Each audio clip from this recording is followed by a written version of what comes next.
they produce a product that saps the strength from a community and the will of its users. Left unchecked, need for the product surges, generating a growing, captive market. While they produce it, they expose themselves, neighbors, and even their children to toxic chemicals and the threat of fire and explosions. Then, with production complete, they dump unwanted toxic waste along roadsides, into fields, and even into public water supplies.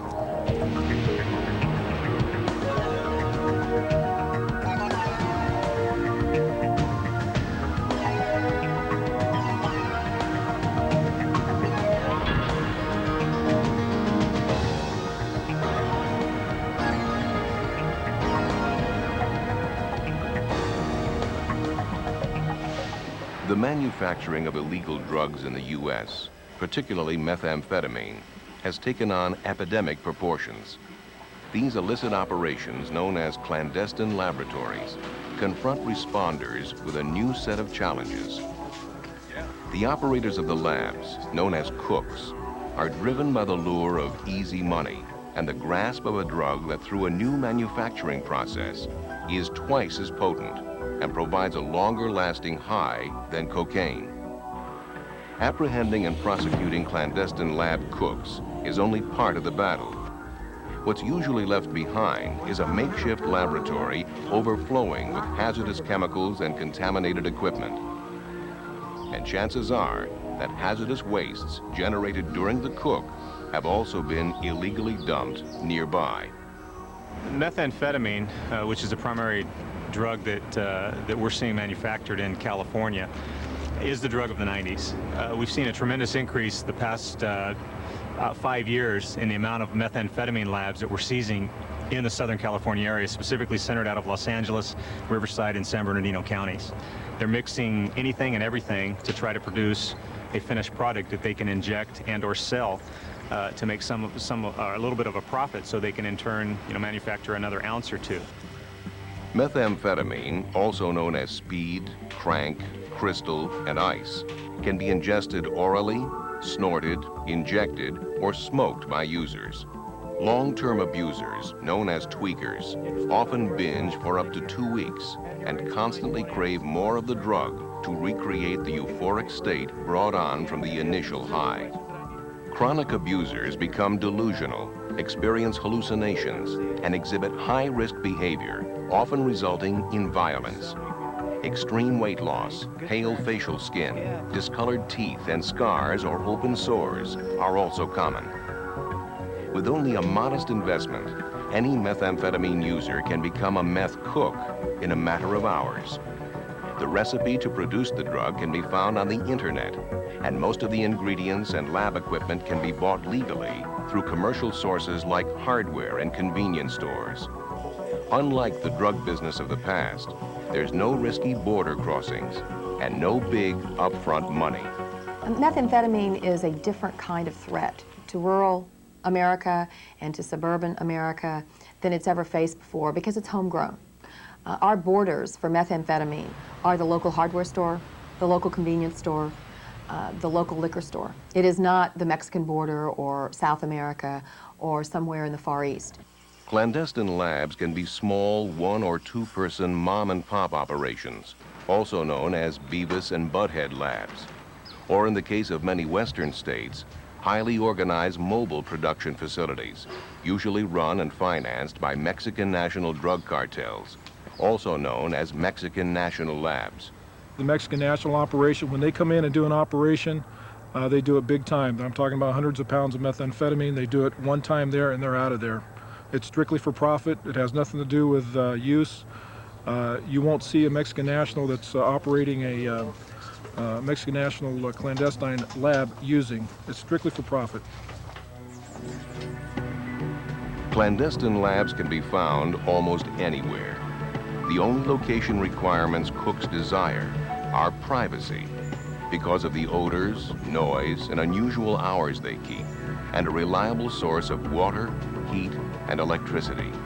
The small mom and pop labs we're finding anywhere and everywhere, from kitchens to bathrooms, residential neighborhoods to hotels, motels, apartment complexes. There has recently been a trend where we are finding labs in urban areas, in machine shops, in auto body shops, in automotive repair shops. We're finding them in residences. Really, these laboratories are everywhere. The trend of the large-scale operators, though, is to go remote. That's the reason that we find a lot of laboratories operating in farming environments.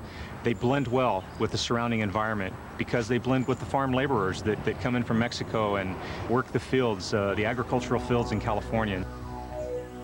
Once the cook has a location secured, it's just a matter of choosing a production technique.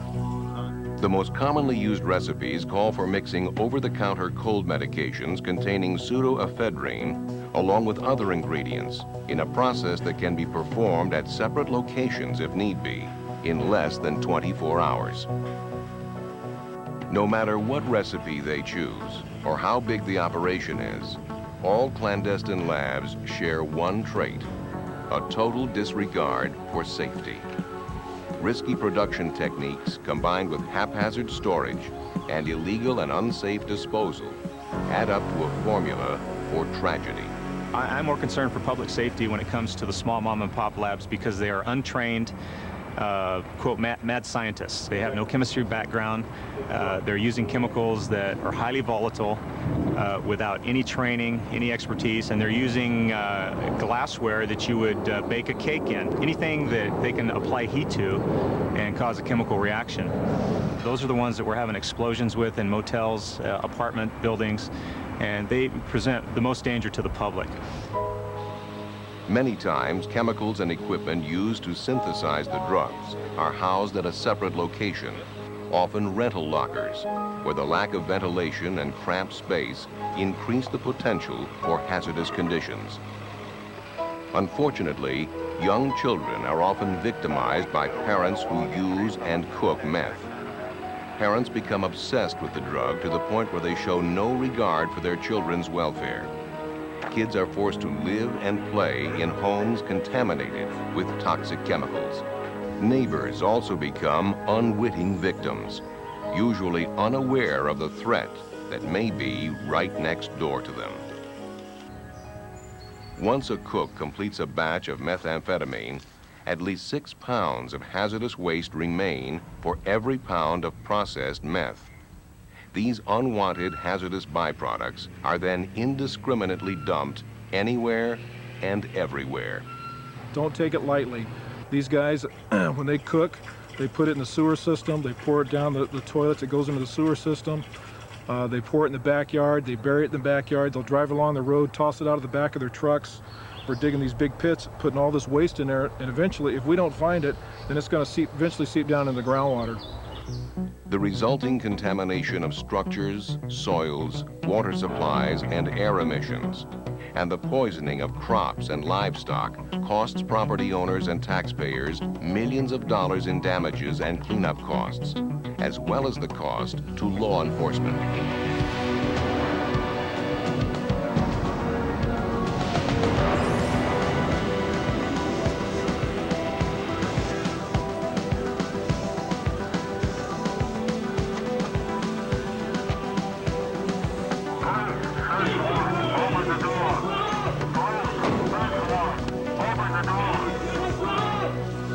So many unknown situations where we go through that door. They may be cooking one certain method where if that burner's on, maybe that burner is the only thing that's keeping these chemicals from exploding. Or they may have acids and things set around the room where if you knock over one acid or one chemical and it mixes with another, you may have an explosion, you may have a fire, you may have toxic gases come about. All this stuff is in the back of your mind before you even go in there, because you know that if this guy is a tweaker and is paranoid, chances of him having a weapon and thinking before he actually uses it, but going ahead and using it first, it's a very hazardous situation. Some larger cities, counties, and states employ teams specifically trained to investigate and deactivate clandestine labs. But other cities and smaller communities often lack the resources and personnel needed to safely shut down, dismantle, or clean up a lab or dump site. These deficiencies, coupled with a lack of awareness of the problem, can lead to serious injury or even death. Many times, labs have been discovered by firefighters, police officers, child welfare workers, postal employees, neighbors, and even landlords making what seemed like a routine call. 053A. So what that means? Basically, our department's feeling is that people who are not trained in how to deal with hazardous materials should basically isolate the area and back out and call in your local hazmat team and or Clan Lab task force. They have people on staff who are trained to know what chemicals are involved and what the specific hazards are. And they also are equipped with the proper protective equipment so that they don't put themselves at risk. Well, to take it from the top, if you're a patrol deputy and you're out on a beat and you get a call to a suspicious circumstances or something like that, or you may even go to a domestic violence call or something, you get there and you see that you have suspected clandestine lab paraphernalia, that being the chemical containers, chemical odor. If you get into a house and you see something cooking on a stove and you think it's lab related, do not turn that heat off. Just back everybody out and call a clandestine lab team to handle it appropriately and safely. Lack of ventilation at clandestine labs, combined with a potentially oxygen-deficient atmosphere and the presence of reactive, toxic, corrosive, and flammable materials, can all lead to a number of potentially hazardous scenarios. With this particular process, we've seen a real drastic increase in fires at residences, apartments, and hotel rooms, where reactions have gone bad and ignited, and that creates a real problem. Some of the chemicals, number one, are water reactive. First thing that happens in the hotels and motels is sprinkler systems go off with water reactive chemicals in the room. Confined spaces, chemical reactions already in progress, and makeshift electrical wiring and plumbing also pose a threat. Often, sloppy housekeeping results in incompatible and reactive chemicals being stored together. Explosions occur as a result of mislabeling or operators mixing the wrong chemicals. Besides explosions and fires, chemical reactions can also generate highly poisonous gases that can kill within a few breaths. Being able to identify the signs of clandestine lab activities and the resulting waste abandonment sites will help you to protect yourself and others at risk. First off, only trained investigators should enter a suspected lab, and only a trained chemist should handle any clandestine lab equipment or chemicals. Suspected cooks are considered dangerous and are often armed and under the influence of drugs. Labs are often fortified and may have security and alarm systems as well as booby traps installed. Strong, unusual, and chemical odors are often present at labs. The smell associated with dirty diapers, rotten fish, ammonia, and a vinegar-like odor is commonly reported. Other proximity indicators, exposure symptoms, and complaints that may affect operators or neighbors near a clandestine lab include blurred vision or irritated eyes, nose, or throat, breathing difficulties, shortness of breath, or a tightness in the chest, anxiety, dizziness, headache, and nausea. Reports of drowsiness, lack of coordination, and flu-like symptoms are also common signs. Unusual late-night activity and people coming outside to smoke is another possible tip-off of lab activity. In rural areas, suspicious late-night traffic and electrical generator noise may also be a sign. Another sign is to property owners. You need to be aware of your renters, what they're doing on your property, in sheds, in barns. Are they allowing you access when you come on the property? Are there areas on the property where your renters are saying, hey, you know, I don't want you hanging out over there or going by that location? It should throw up a red flag to you as a property owner that there could be some criminal activity occurring on your property. Landlords may even be held liable for cleanup costs, so it's better to report any suspicious activity immediately. The presence of any precursor materials used to manufacture meth, such as large quantities of cold medication, cans of Freon, ether, Coleman fuel, or other solvents, and Red Devil drain cleaner, suggests that a clandestine lab may be operating. Commercial and improvised laboratory glassware and equipment is also a tip-off. Graduated cylinders, beakers, flasks, reaction vessels, glass and plastic tubing, funnels, measuring cups, and Pyrex cookware have all been found at labs and storage facilities used to house paraphernalia between cooks. Some of the commercial and household equipment frequently found includes heating mantles, refrigerators, thermometers, ring stands, vacuum pumps, rheostats, scales, double boilers, crock pots, hot plates, buckets, ice chests, yellow mop pails, rubber gloves, and paper coffee filters. Being able to recognize materials found at clandestine lab dump sites can help you take actions that will lead to their eventual cleanup. Often what happens is these cookers take their waste products from the labs and simply put them into baggies and or the original containers that they were in, and then they'll dump them alongside of the road. Some of the things you might recognize are empty medicine bottles for Sudafed, your over-the-counter cold tablets, empty Freon cans or 5-gallon cans, caustic soda cans and or bags, red phosphorus stained sheets or filters, stuff of that nature would certainly indicate to a trained person that this waste may be associated with a Klan lab, and proper PPE should be worn before the bags are opened. Other items found at dump sites include broken laboratory equipment, discarded clothing, shoes, gloves, respirator mask filters, and dust masks. If you believe you've discovered a clandestine lab, storage facility, or dump, never handle containers, glassware, or equipment. Don't be tempted to interrupt or shut down a cook that is in progress. It may do more harm than good by causing the release of explosive or toxic vapors. Never interrupt chemical reactions, refrigeration and ventilation processes, water supplies, or operating distribution systems. And don't turn on or off any power or light switches. They may spark explosive vapors, or although rare, may be booby-trapped. After a lab, storage facility, or waste abandonment site has been discovered, it is important that a lab-certified officer and chemist certified in clandestine lab assessment make a thorough hazard assessment of the site. This team is suited in personal protective equipment, which may include self-contained breathing apparatus, or SCBA, and protective clothing.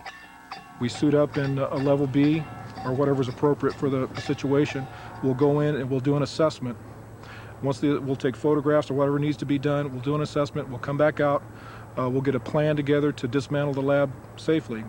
During an assessment, lab-certified officers and chemists know to expect the unexpected and follow a strict checklist with safety as the #1 priority. Once the site has been secured, assessed, and monitored, and samples have been taken as court evidence, it's then safely dismantled and inventoried. Our concern is mostly that all the chemicals that are involved, any residual or any contamination whatsoever is removed from the site, so we can allow people to reoccupy the building or come back in and do whatever was done in that building before. The initial or gross cleanup involves the removal of any materials that pose an immediate or potential health threat, including finished product and any toxic, corrosive, ignitable, or reactive materials. Government agencies and property owners are required to hire trained, licensed hazardous waste contractors to perform the work, which can run from $3,000 to $100,000 per site. Well, everyone wants to see to it that the environment is protected, that the deleterious substances are properly disposed of, that the sites are then cleaned, and that there isn't any residue that's of any danger to anyone. But the cost of doing that can be significant, especially for some of the smaller communities.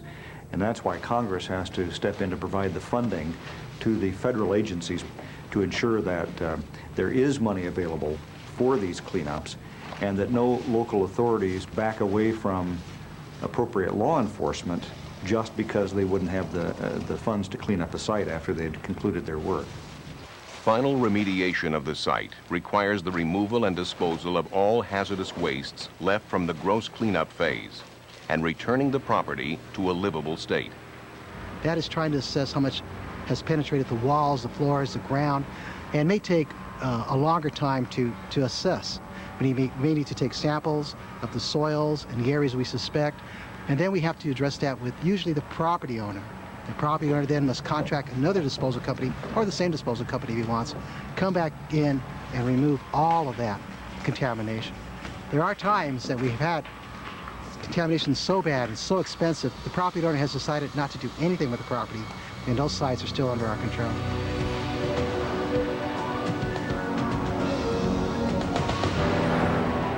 Unfortunately, the use of methamphetamine is expected to spread across the U.S. on an eastern track. Recent takedowns on clandestine labs in the Midwest and the East indicate that the drug is beginning to gain a foothold there. In Arizona and California, we're apparently right on the front line of the methamphetamine epidemic, but we're beginning to hear from some folks throughout the country about the problem too. In Missouri and Iowa and North Carolina and Illinois, some states that it doesn't particularly make any sense that the drug would pop up there, but it is popping up, and I'm sure that it's just a matter of time before it's all over the country. Getting the public involved is crucial.